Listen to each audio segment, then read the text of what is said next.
Ici Michel Lacroix qui vous souhaite la bienvenue à l'émission au 19e. C'est déjà la dernière de la saison.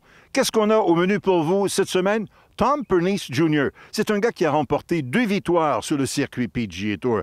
Il s'est amené sur le circuit des vétérans et à son premier tournoi à remporter la victoire, il est devenu le 15e joueur de l'histoire du circuit des vétérans à réaliser pareil exploit. 5 victoires pour lui sur le circuit des champions et aussi 4 autres victoires sur la scène internationale. Notre célébrité cette semaine, un acteur multidisciplinaire. Il a également fait sa marque sur la scène du théâtre, a également fait de l'impro. Je parle d'Emmanuel Auger, un véritable passionné sur la scène du golf. Et compte tenu qu'au Québec, on a eu des conditions vraiment exceptionnelles depuis le début de la saison, il y a de l'herbe longue. Comment se sortir d'impasse? Steve Foisy va nous donner quelques secrets pour se sortir de l'herbe longue. Tout ça et plus encore cette semaine à l'émission au 19e. Au 19e, une présentation de vos concessionnaires Subaru du Québec. Subaru, confiance et évolution. En collaboration avec Golf Île-du-Prince-Édouard, la destination golf numéro 1 au Canada.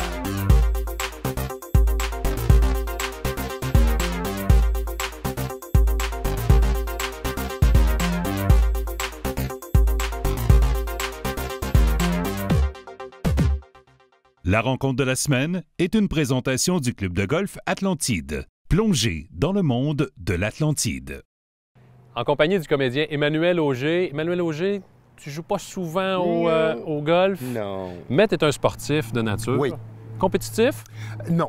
Non, pas du tout? J'étais compétitif quand j'étais dans un sport où j'excellais. J'ai performé. J'ai fait de la gymnastique pendant une dizaine d'années.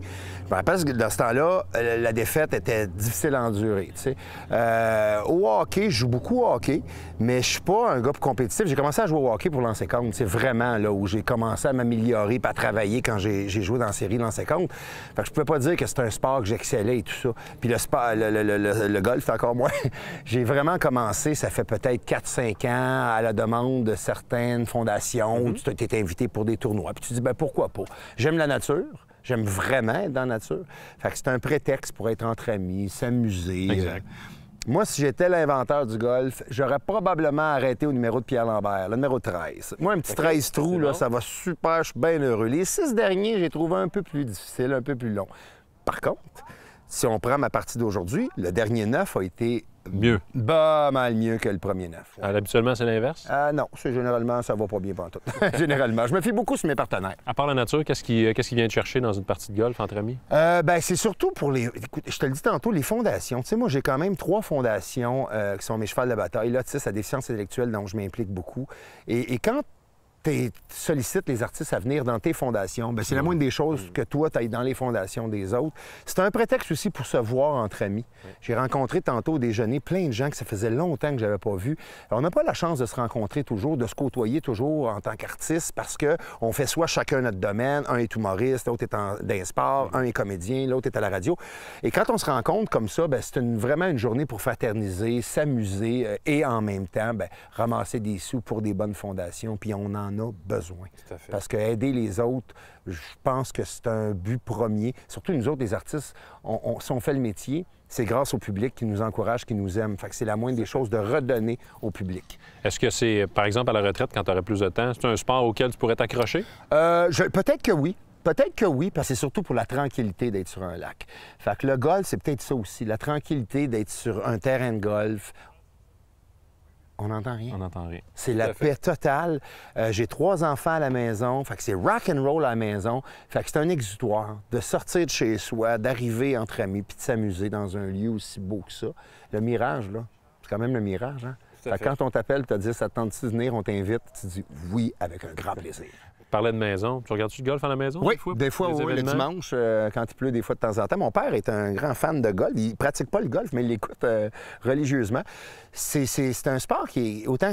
Je me répète, là, mais autant quand tu viens sur un terrain, c'est tranquille, c'est le fun, c'est relax. Je pense qu'un dimanche après-midi, quand tu es chez vous, écrasé sur le divan, puis tu écoutes une partie de golf, c'est le même effet. C'est tranquille, c'est relax. Ça ne demande pas trop d'efforts. Et un dimanche après-midi, c'est ça qu'on veut, le moindre effort possible. Quand tu es au-dessus de la balle, avec le peu d'expérience que tu as, à quoi tu penses pour essayer de faire le meilleur coup possible? À rien. Honnêtement, à rien. Puis les bons coups, je jouais avec des joueurs qui sont très forts. Là. Les bons coups sont plutôt rares, mais c'est vrai. Pendant longtemps, je jouais au golf, puis j'aimais pas ça. Puis il y a des gens qui me disaient, le jour où tu vas frapper des bonnes balles, que tu vas bien les accoter, là, tu vas aimer ça. C'est vrai. À partir du moment où tu frappes une bonne balle ou 2 bonnes balles dans ta journée, moi, ma journée est faite. Fait que j'ai fait tantôt 2, 3 bons coups. Fait que ta journée est finie? Puis moi, ma journée est finie, effectivement. Après cette entrevue-là, je m'en vais. Je m'en vais me coucher. L'avez-vous vu? Directement, ça a... Là, vous ne la voyez pas, là? La Coupe des présidents sera présentée cette année du côté du New Jersey. On sait que c'est une compétition qui réunit les internationaux et les Américains à tous les 2 ans. Steve Stricker sera le capitaine américain. Nick Price, le capitaine de l'équipe internationale. Voici la question. Combien de fois est-ce que l'équipe internationale a gagné au cours de la compétition? Est-ce que c'est A, 1 fois, B, 3 fois et C, 5 fois? La réponse après la pause.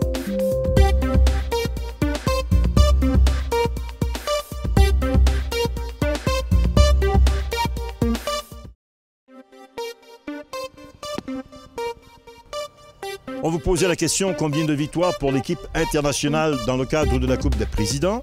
La réponse A, 1 seule fois.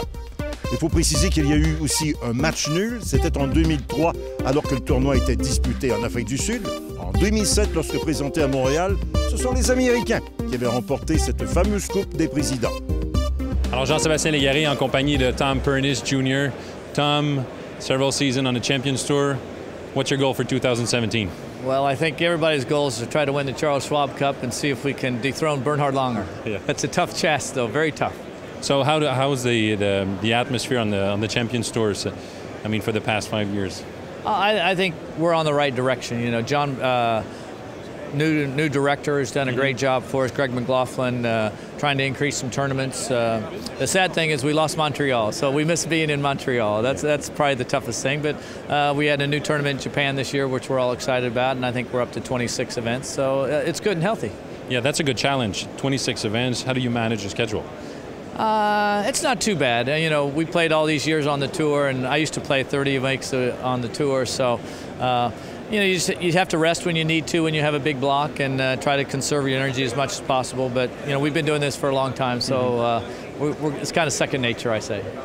We know young guys love to play with equipment change and change clubs and new shafts. And how's it on Champions Tour? You're more quiet on this side? I think it's a personality. Some of the same guys that always change equipment on the regular tour still do it. They're in the trailer every day, whether it be David Frost or Tom Byram or Steve Pate, and the same guys are in there all the time. And guys like me hardly ever change. Go in there to regroup my clubs once every 4 or 5 months. So it's pretty much the same guys. That's kind of in their DNA, if you will. And the other guys just stick with their equipment they like and go work on other stuff. How about the golf swing? Same as the equipment? Pretty quiet? Or did you change anything? I think everybody, you know, is, you know, it's one. Some don't practice very much. You know, you get guys that have always swung the same, whether it be Jeff Maggart, doesn't practice a lot but plays some, and guys like myself and others that continually practice and try to improve. So, once again, I think personalities lend itself to what they've always done and what they did in their past. So, you said new commissioner on Champions Tour, on PGA Tour. I mean, a bunch of new things. I mean, new events, team events. What do you think about the direction that the PGA Tour is taking? Well, I think Monahan's going to do a great job. You know, Tim did a great job. He'd been there a long time. So Jay's much younger. He's got some new ideas. He's got the passion. You've seen it happening right away. You know, the Zurich going with the team event, I think it's fantastic.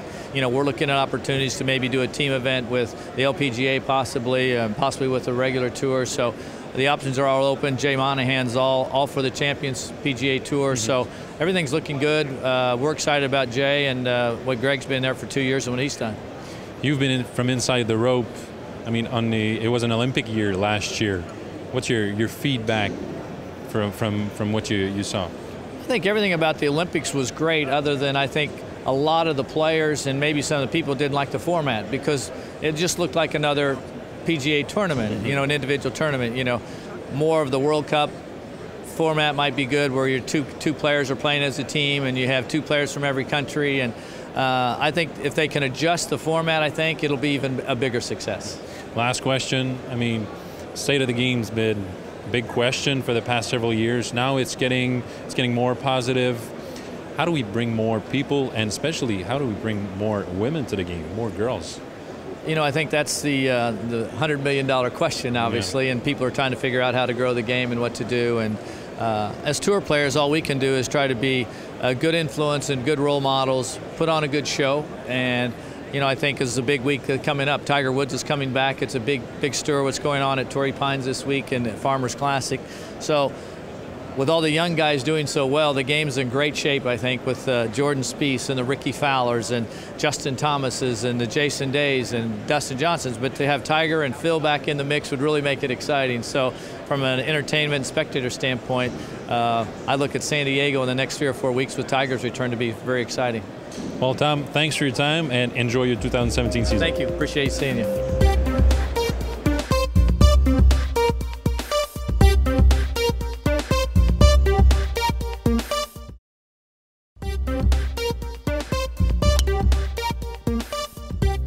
Au terrain d'exercice, vous est présenté par les bois de départ GBB Epic de Callaway. Une distance épique pour tous les joueurs.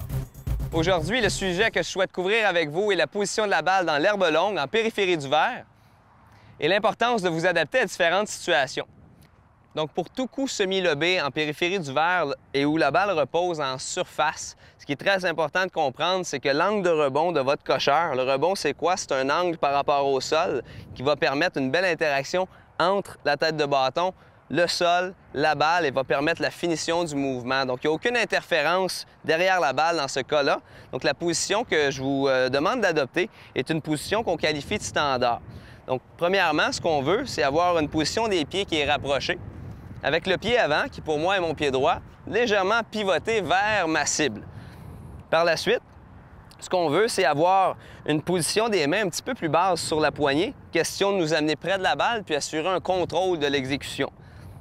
Suite à ça, on veut avoir la balle positionnée le plus possible vers le centre des deux pieds, et avec le poids réparti soit égal ou un petit peu plus du côté de votre cible.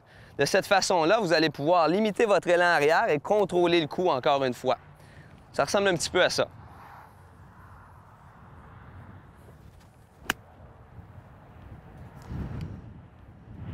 Donc, naturellement, le choix de l'outil va avoir été influencé par la position du drapeau sur le verre et le désir de faire rouler ou bien de faire arrêter la balle rapidement.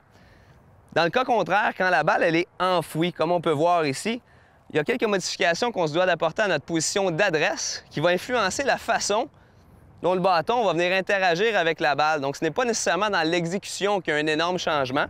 Première chose que je vous demande de faire, c'est de prendre le bâton à la limite de la tige. Qu'est-ce que ça va avoir pour effet de faire? De prendre le bâton bas sur la poignée, automatiquement raccourcir le bâton et permettra un angle d'attaque sur la balle qui sera plus à pic.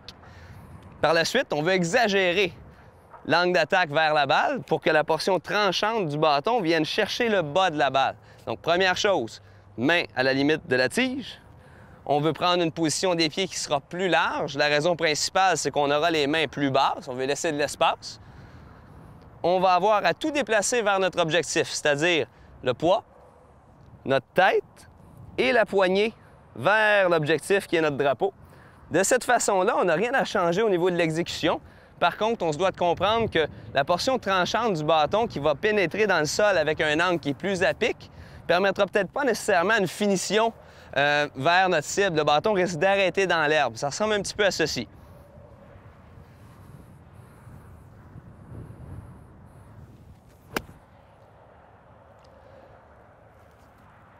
Donc, dernier petit conseil que j'ai à vous prodiguer. Donc, si vous êtes du type qui pratiquez vos coups d'approche en périphérie du verre avec des positions de balle qui sont toujours clémentes, sachez que le terrain ne sera peut-être pas aussi généreux envers vous. Donc, je vous conseille de placer vos balles de façon aléatoire. En surface, enfouies, dans un divot même, dans des pentes descendantes, dans des pentes ascendantes. Et de cette façon-là, votre jugement va être mis à l'épreuve et je vous garantis que vous allez devenir de meilleurs joueurs en situation d'adversité, c'est garanti. En compagnie de Hugo Bernard, l'un des joueurs les plus prometteurs du golf canadien. Hugo, bienvenue au 19e. Merci beaucoup. D'abord, Hugo, parle-nous un peu de ton parcours maintenant, évidemment, avec Équipe Canada depuis 2 ans. Tu as été sur l'équipe de Canada, de l'équipe de développement en 2013, mais parle-nous un peu de tes succès pendant cette période. Quand j'étais junior, j'ai connu une belle carrière au niveau québécois puis canadien. J'ai remporté le championnat canadien amateur. J'ai remporté le championnat de la NCAA Division 2, individuel autant qu'en équipe. Puis j'ai remporté le championnat amateur d'Orlando, en Floride. À ça, c'est ajouté le prix Phil Mickelson, le prix Arnold Palmer. C'est vraiment 2 saisons de rêve pour toi. Maintenant, quels sont tes objectifs une fois que tu as fait ce cheminement-là? J'aimerais ça me classer parmi les 30 meilleurs amateurs au monde au niveau du classement mondial. J'aimerais ça faire un top 30 aussi au Canadian Open cette année. Puis défendre mon titre au Canadien amateur, ainsi que remporter 1 ou 2 victoires au niveau amateur américain. Évidemment, est-ce que ça apporte un peu plus de pression sur toi? Moi, je ressens pas vraiment la pression, mais je pense que chacun a son parcours différent. Il y en a qui sont rentrés sur la PGA assez jeunes. On pense à Jordan Spieth ou Tiger Woods. Je pense que chaque chose a son temps, puis je mets les efforts pour me rendre là le plus rapidement possible. On regarde le programme canadien d'enseignement du golf. On voit que ça commence à récolter vraiment de bons résultats. Oui. Est-ce que tu considères faire partie de ce mouvement-là? Je crois que oui. Je crois que je suis un des prochains qui va faire comme Mackenzie Hughes récemment, cette année, qui a remporté une victoire sur le PGA. Adam Hadwin qui est passé par l'équipe canadienne. Jared Dutoit, l'année passée, qui était la vedette du Canadian Open. Je pense que... De le côté des filles aussi. Il y a aussi les filles avec Brooke Anderson. Je pense que je suis un de ceux qui est capable d'aller les rejoindre assez bientôt. Bien, on va te souhaiter bonne chance, puis une bonne saison. Merci beaucoup, vous aussi.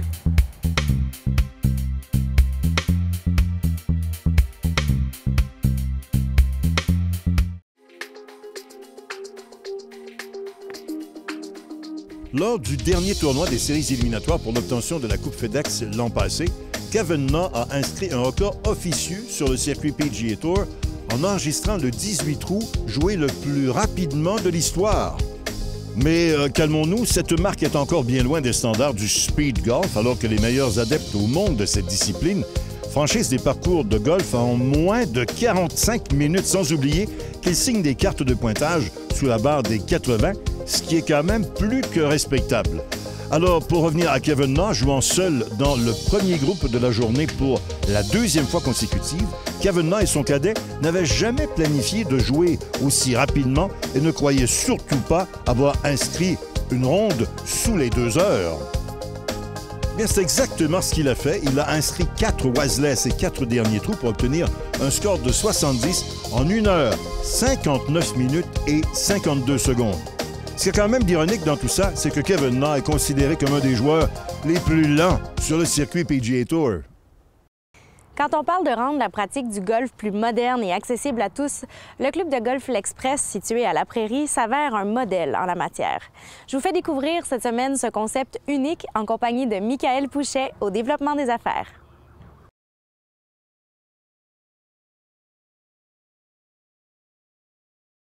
Ici, au club de golf L'Express, vous dites que vous avez le plus grand centre de pratique de golf au Canada. Comment tu expliques ça? Oui, en effet, on a plusieurs stations. On a le champ de pratique qui comporte 350 places. On a aussi la section jeu court pour pratiquer le putting, le chipping avec 7 acres. Et on a un parcours 11 trous qui est axé sur la pratique. Donc, dans le fond, c'est un des plus grands centres de pratique au Canada. Ça s'adresse pas mal à tout le monde. On peut avoir des familles, comme on peut avoir des professionnels qui viennent se perfectionner, des amis, des gens qui sont là après le travail. Donc, c'est vraiment pour s'amuser, s'initier au golf, se perfectionner ou pratiquer. Avec 11 trous, on voit quand même un appel moderne à la pratique du golf. Comment tu décrirais l'ambiance ici sur le parcours? Je vous dirais que l'ambiance est assez décontractée. Contrairement à un club standard où on va nous exiger un uniforme, un polo, un Bermuda, nous ici, on vous laisse tranquille. On ne vous exige pas d'uniforme et puis vous pouvez prendre le temps que vous voulez pour jouer. Chacun joue à son rythme, à son style. Exactement. Chacun joue comme il veut. Si on parle maintenant du parcours, on voit derrière nous que c'est un parcours assez ouvert. Peux-tu nous le décrire un peu dans son ensemble ici? On a 9 trous par 3. Ce sont des petits trous, mais qui représentent des situations de jeu réelles. Et on a les 2 nouveaux trous, le 10 et le 11, qui sont des par 4 pleine longueur. Est-ce que selon toi, c'est un parcours difficile? C'est un parcours qui a certains obstacles. Je vous dirais ce qui est plus difficile, c'est parce que les trous sont courts. Donc c'est difficile d'avoir de la précision à ce niveau-là. Et on a beaucoup d'eau, beaucoup de trappes de sable. Donc c'est vraiment comme si c'était un parcours pleine longueur. Pour les gens qui veulent améliorer leur jeu, pratiquer toutes les facettes du jeu, c'est vraiment l'endroit idéal ici, avec un espace pour pratiquer le jeu court, l'immense champ de pratique. Puis vous avez également des cours de golf que vous offrez sur place. Oui, donc on a vraiment une belle académie avec 4 professionnels de golf. Pour ce qui est du champ de pratique, on a 350 places sur gazon naturel. Le champ de pratique est très profond. Et si jamais il pleut, on a un abri. Et puis c'est éclairé jusqu'à 22 h le soir, donc on peut venir pratiquer le tard. Pour ce qui est de la section jeu court, on a 5 stations différentes pour pratiquer le chipping et le putting. Comment ça fonctionne? Les gens achètent du temps, soit 45 minutes ou 1h30. Et pendant ce temps-là, ils ont les balles illimitées pour pratiquer comme ils le veulent. Ici, Michael, si je te demandais le trou que tu préfères, c'est lequel et pourquoi? Moi, ça serait le trou numéro 10. Le trou numéro 10, c'est un trou qui a des belles élévations, c'est un trou qui a des belles courbes, beaucoup de trappes de sable, beaucoup d'eau. C'est vraiment un beau trou comme on pourrait retrouver dans un grand club de golf. Alors ici, en raison des installations, c'est vraiment un centre de golf parfait pour les gens qui débutent, mais aussi au niveau de la boutique parce que vous vendez vraiment de tout et je crois à bon prix. Oui, dans la boutique ici, on trouve vraiment de tout à bon prix, donc ça reste dans le concept du club de golf abordable. Donc on retrouve des vêtements, des bâtons, des accessoires, des gants, de tout pour le golf et aussi les fameuses balles de golf récupérées par Mulligan International. Donc c'est des balles de golf de très bonne qualité qui sont à très bas prix. En terminant, Michael, pourquoi les gens qui nous écoutent devraient au moins découvrir une fois cet été le club de golf L'Express? Ça vaut la peine de venir essayer, surtout si vous commencez au golf. Contrairement à ce qu'on peut penser, jouer ici, c'est pas long, ça coûte pas très cher et c'est accessible à tout le monde. Super, alors on vous souhaite une excellente saison. Merci.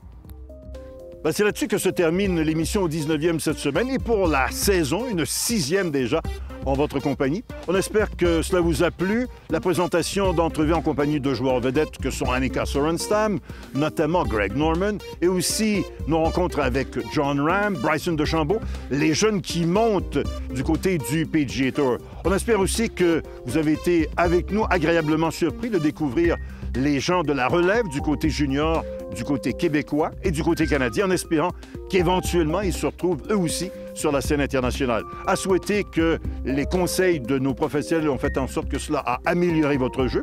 On espère aussi que vous avez découvert ou redécouvert de beaux coins de la région du Québec. Là-dessus, on se donne rendez-vous l'an prochain pour une autre saison de l'émission au 19e, là où on entend toujours et encore les meilleures histoires de golf. À très bientôt.